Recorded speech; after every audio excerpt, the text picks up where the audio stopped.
So Molly, this is your first podcast ever? First podcast, first time caller, long time listener. I think they say that, right?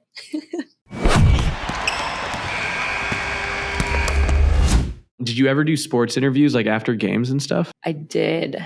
I was never awesome at them. Why not? I don't know. I feel like in the run of play for you to explain what's happening, then after it's like having to really retrace your steps versus like, okay, I just need to put the ball in the back of the net. Do you feel like did you like them though after you like had a good game? For sure. Would you be like, oh, that's cool? So like it'd be fun to do interviews. Yeah, humble brag. Yeah, I enjoyed the media part of it, of like getting to rewatch yourself and them like tagging a highlight on after or something. So it wasn't cringe. Like I wasn't cringe about it, but wasn't great at it. After a while, were you like, ugh, that's just a crappy newspaper? Or be like, ooh, that was a big newspaper? I feel like the Marquette Wire was the newspaper, and I feel like they only ever wrote about women's soccer when it was something like super important. So it was never like a silly article. It was always, they seemed to be telling more of a story versus just like a recap of a game. Do you think your parents have clippings of all of your articles? I know my parents have clipping of every article.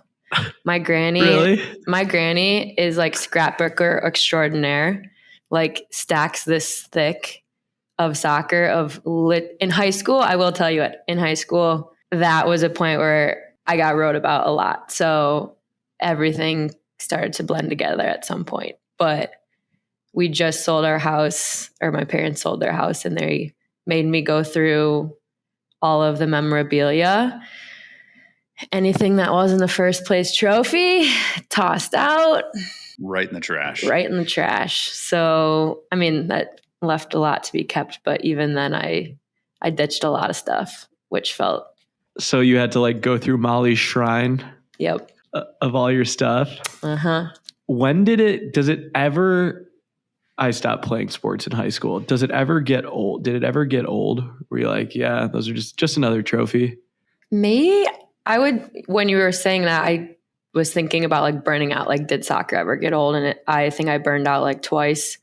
But in terms of like the accolades, it was always fun. There was never like an ego or something was like too little, but it did just become a standard at some point. So, freshman year of high school, when you get all conference, it's like, all right, that's a brick. And then now you're all state and then all Midwest.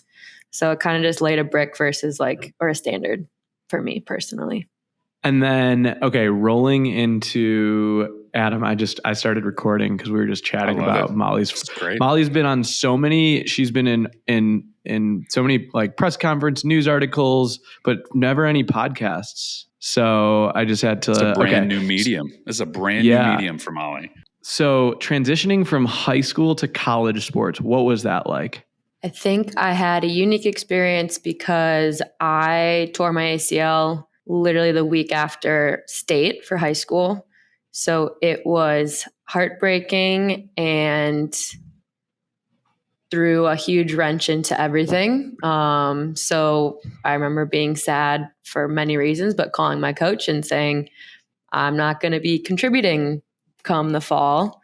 It was harder to get to know the girls that were playing, and it was harder to adjust because that was like the one thing that A, I loved, B, I like knew I was good at, and C, just being a student athlete is hard to begin with, but being a student athlete who's also hurt is even harder because it's like attending everything and then another job to get better and back to full force. So I got super close with the other girls that were injured. It was definitely like, I felt like I was peak pandemic of ACLs in female college athletes. So there was myself and like 4 other girls who were in the same position.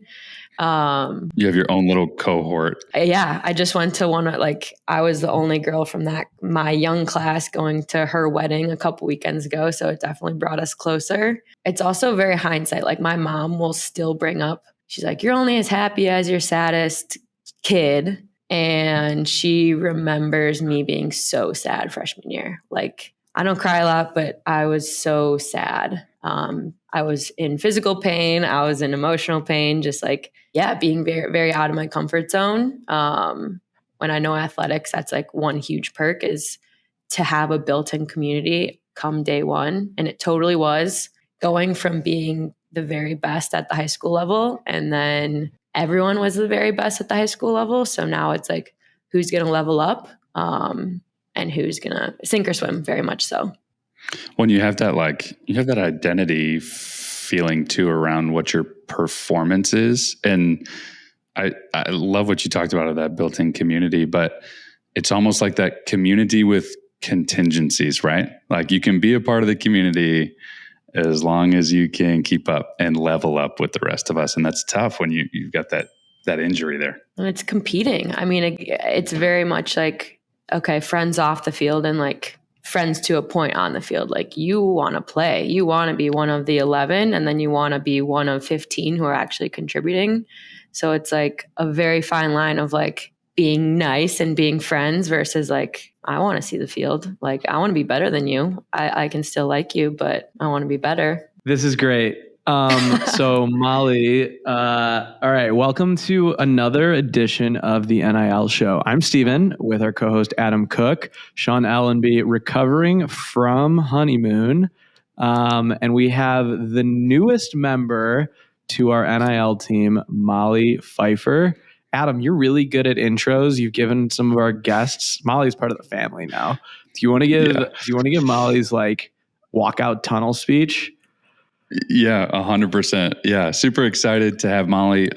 Steven and I both have actually known Molly for a little bit, but Molly has a super wide range of experiences in athletics. She was an administrative assistant for men's basketball at Marquette, where she also was a standout student athlete on the women's soccer team. After graduating, she moved to the West Coast, joined the strength and conditioning staff at the very competitive Stanford University. After her time there, she spent some time doing personal training, as well as served as a project coordinator at Paragon Marketing Group, where she oversaw a lot of the NCAA Gatorade accounts. And then those all naturally, of course, led her to our doorstep at Canvas Inc., where she is our NIL Athlete Success Manager. So Molly, thanks for being a part of the family. Thanks for being a part of the crew. And thanks for joining us today. Of course. Family is the perfect word. Okay, Molly, so you were 4 weeks into Campus Inc. as our first ever Athlete Success Manager in the history of NIL sports at Campus Inc. How has 4 weeks of work been so far? This is your 4-week review. Enjoyable to begin with. Definitely like am a morning person and enjoy coming into the office, which was like a new phenomena for me.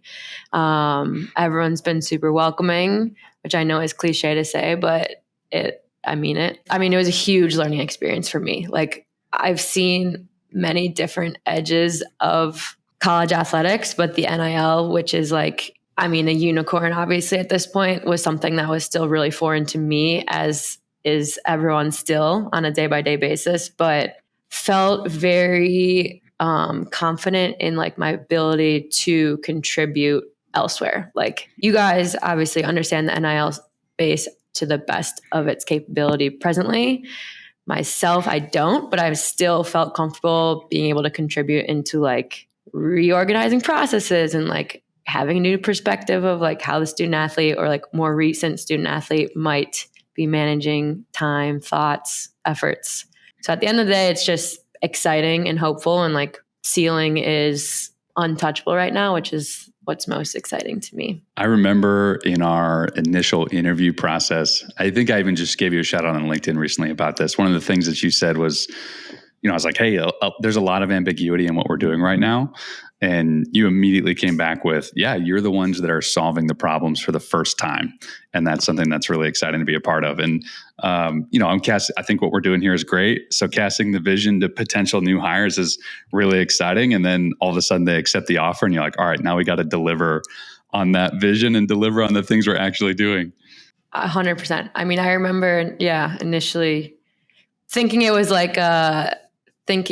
very much like a intro call, like just getting to know the position and the company. And then it went so forward, like, all right, let's meet the team. And I was like, all right, sweet, cool. When you looked at the NIL space and you realized like no one's touched it, why were you excited to jump into it? Like you've obviously been really successful in your past as a competitor and in marketing and, and everything you've done. Why do you feel like you were like, I got to go do this?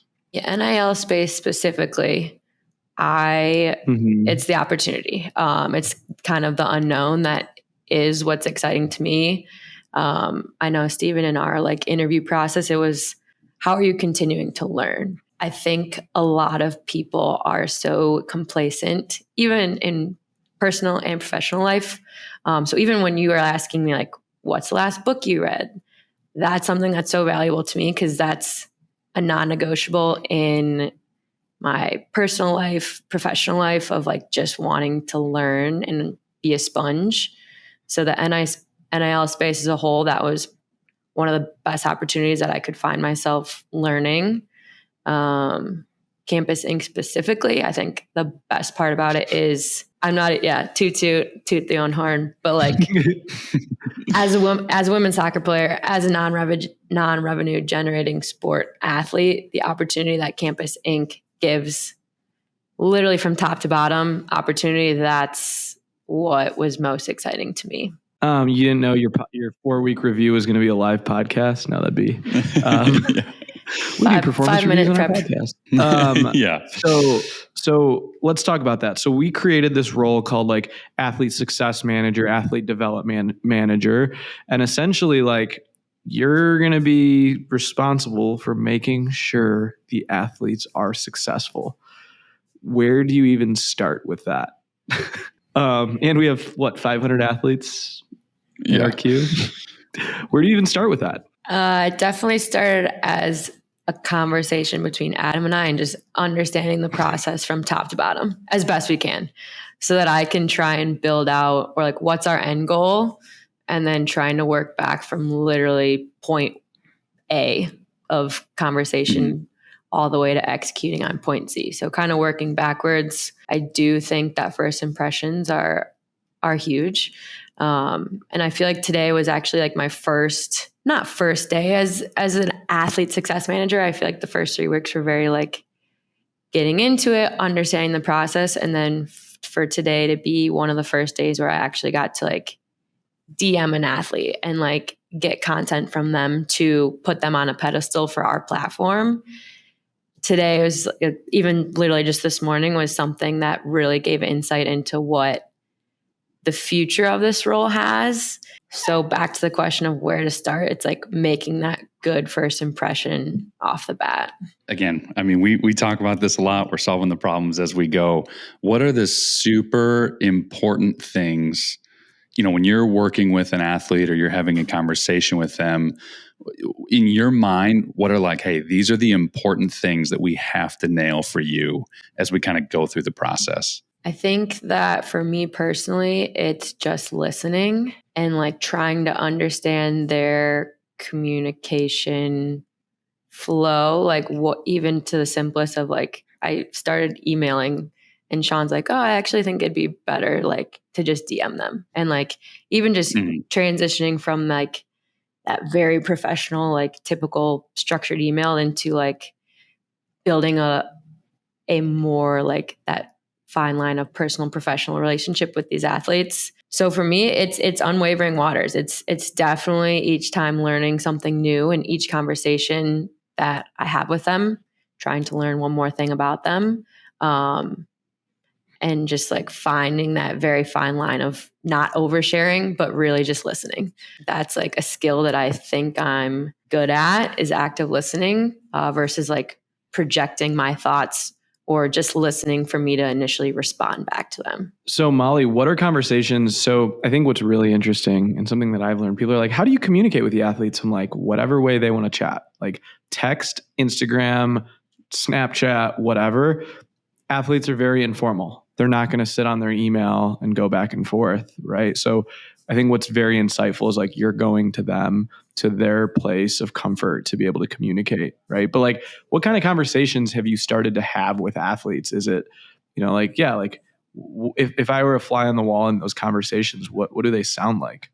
Sounds like, I'm 27, a 27-year-old person who's trying to set you up for success. Like really just asking questions. Like, I do need things from you. Like I'm not, messaging them at this point, I do need something from them. So it's giving context and like a platform while also asking for something that I need from you. But it's asking something that I need from you so that this process is smoother and you don't have to hear from me 10 more times and you're going to succeed.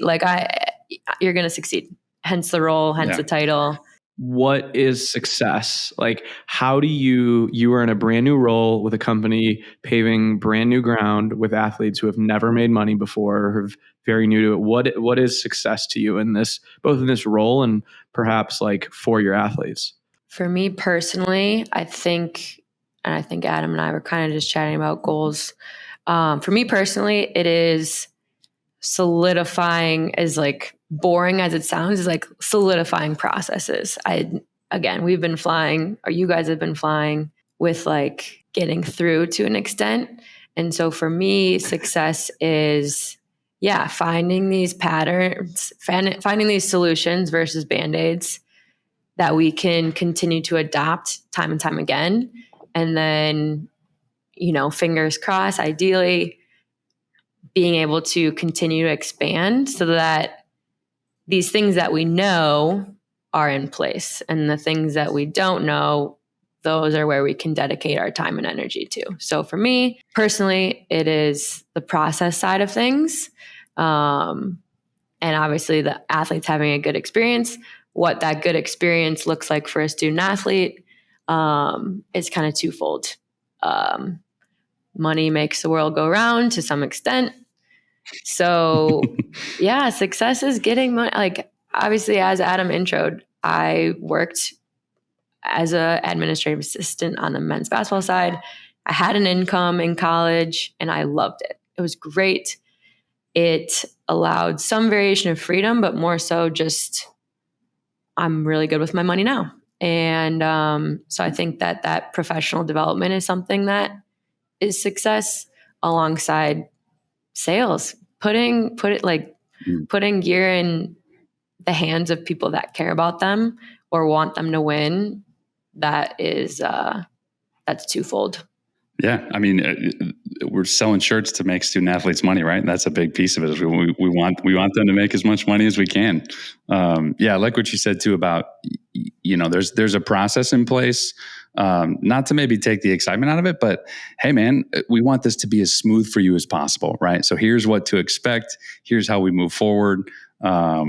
That's great. You mentioned what you were kind of doing previously. And I know you were at Paragon for a while working on some Gatorade accounts, servicing some of those accounts. What was your role at Paragon and kind of what did you do servicing those university accounts for Gatorade? It wasn't super dissimilar to at least these first 3 weeks. But it was less of an expansion and it was less autonomy.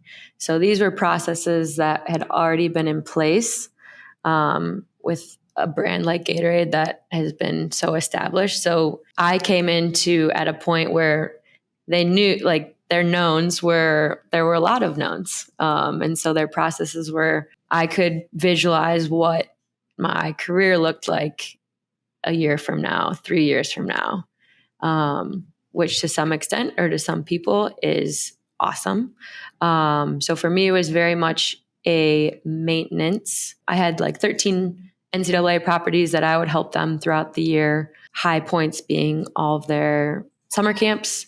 And then I definitely held a separate role for more at the high school level, having, 7 different markets across the country and connecting with their Gatorade reps and again, trying to build the brand and expand on their reach.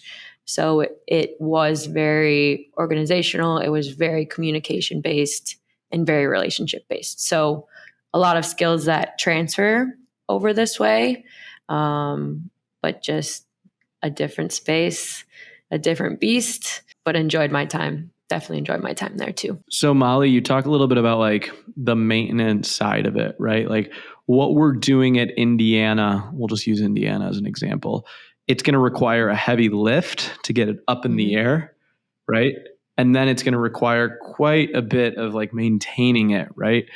Can you talk a little bit about what the lift is in place that we have to do at Indiana to get them? And we're launching Indiana when?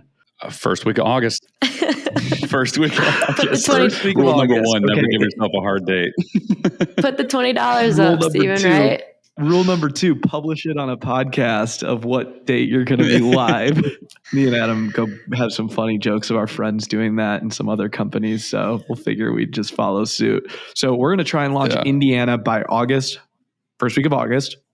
And there's some other schools right behind it.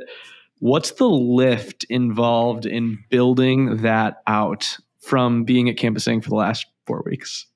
It's getting every Indiana student athlete, like literally the check boxes, honestly. There's not a ton of stuff on the front end of things that have to be done, but they are vital. Like from a legal standpoint, there's just things that have to be done for even us to get to like the fun creative part. So the lift is the conversations that just have to be had. So yeah, it does come down to the W-9. It does come out to their direct deposit information. And then it gets to be the fun stuff, at least on my end. It is a lot of that like initial info that maybe doesn't feel super fun for athletes that are listening who are, either thinking about getting in the NIL space, or maybe there are current athletes who are at a school we're about to launch. What are you like, man, I am pulling my hair out, or, it's like pulling teeth trying to get this information from student athletes, but I can't do anything until we get it done. Is there anything besides like the W-9 direct deposit info? Like what are your biggest obstacles that athletes can solve quickly to get the process moving forward? I think being just timely. I know, obviously speaking as a student athlete, I know there's a lot going on, but for me, like there's no better feeling than like having a physical written to-do list and crossing something off. So to be able, it's like very process or like it's set up very nicely where every link is there that they need. So to be able to literally just block out one single 20-minute block of time versus like 5 separate 5-minute blocks of time. For me, that sounds just so much more manageable.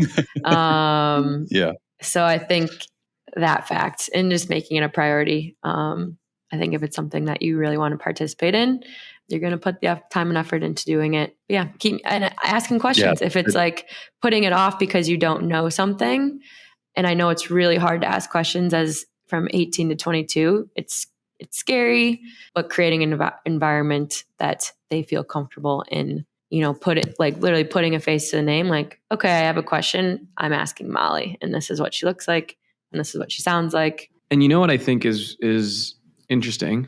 Some of these individuals have never filled out direct deposit information, W-9 information, going through contracts, right? We have a simple contract, right? Going through a questionnaire about creative and designs and stuff like that. And, I think that's where, when we were looking for someone in this role, it was someone who's been in their shoes before, right?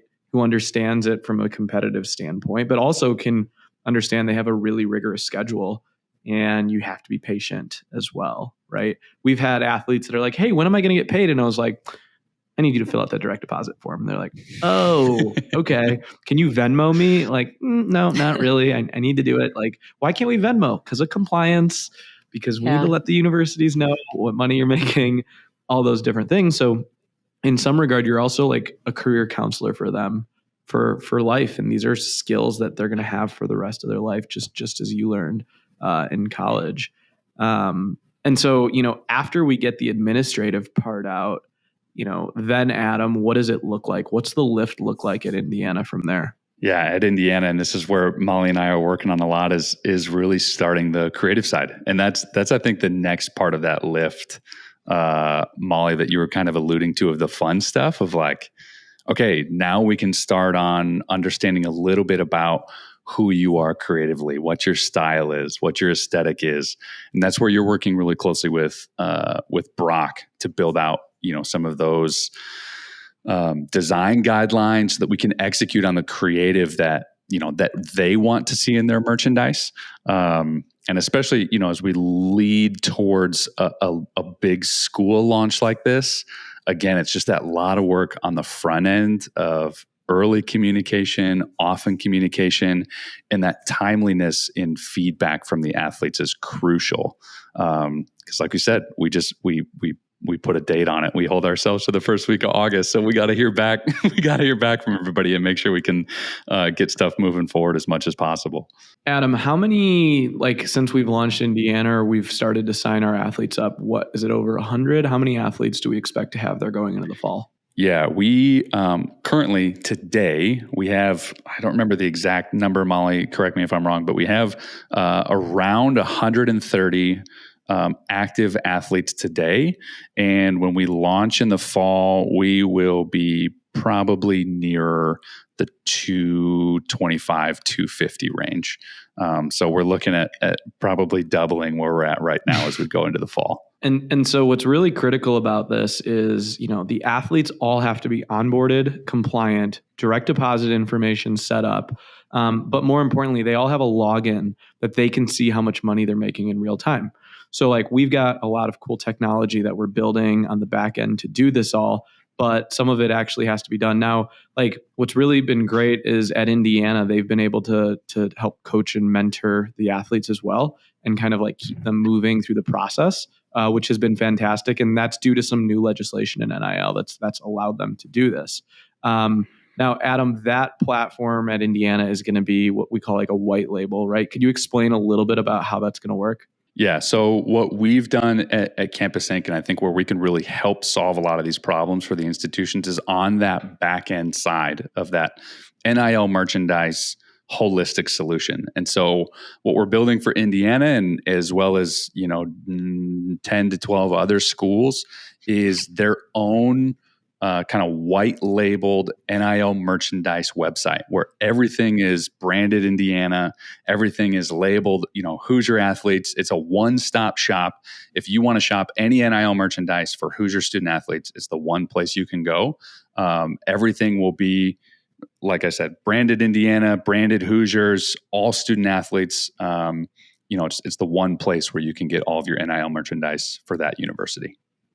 Sweet. So as we kind of told Molly the first week, you're going to be building out a department of clones of yourself, right? What do you imagine, if you could imagine athlete success at Campus Inc., call it 3 years from now, dream for a second, what does that look like?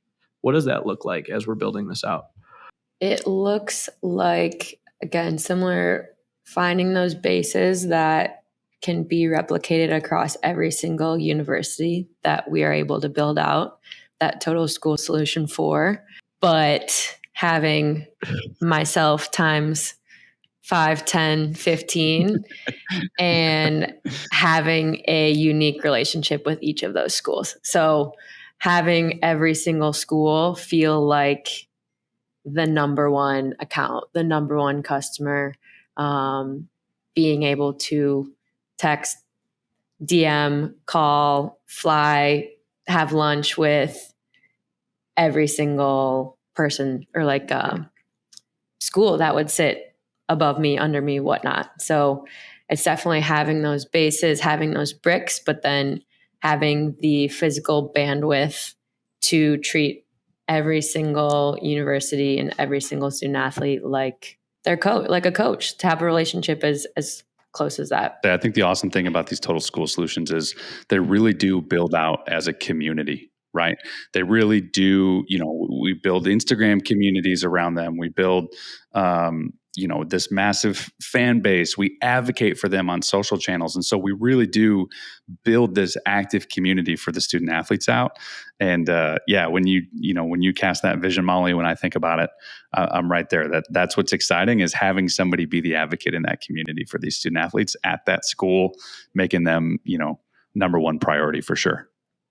I think what's really interesting that we're really trying to focus on and replicate at Illinois is different levels of communication and different skill sets that can help us out. And I mean that, like, even at the student level, right? We run the Illinois Instagram for the NIL store, and it's run by some students that help us out. We have some of those students working on some of the creative. And then our full-time team is working with some of the bigger athletes and bigger names, but there's no student like left behind in the mix. Meaning we're able to have bandwidth from non-rev sports to rev sports to starters to bench warmers, and then being able to surface and talk to licensing and the NIL directors there.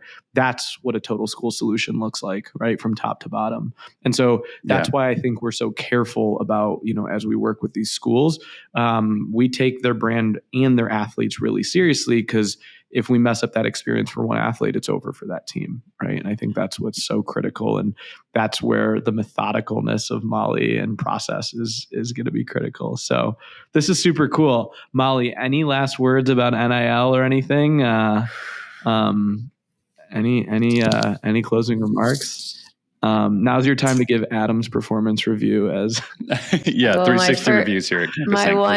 My one note is get ready for the first week of August, guys. Performance review for Adam is just super intelligent and easy to have a conversation with. Like it is a conversation. It's not being talked to or talked at. It feels very comprehensive and very inclusive. So I tip my hat. All right. Officially booked for a return visit because of those nice words.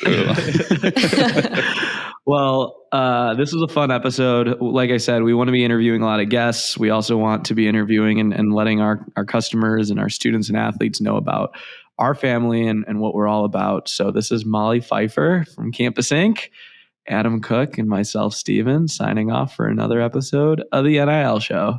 Thanks so much, everyone.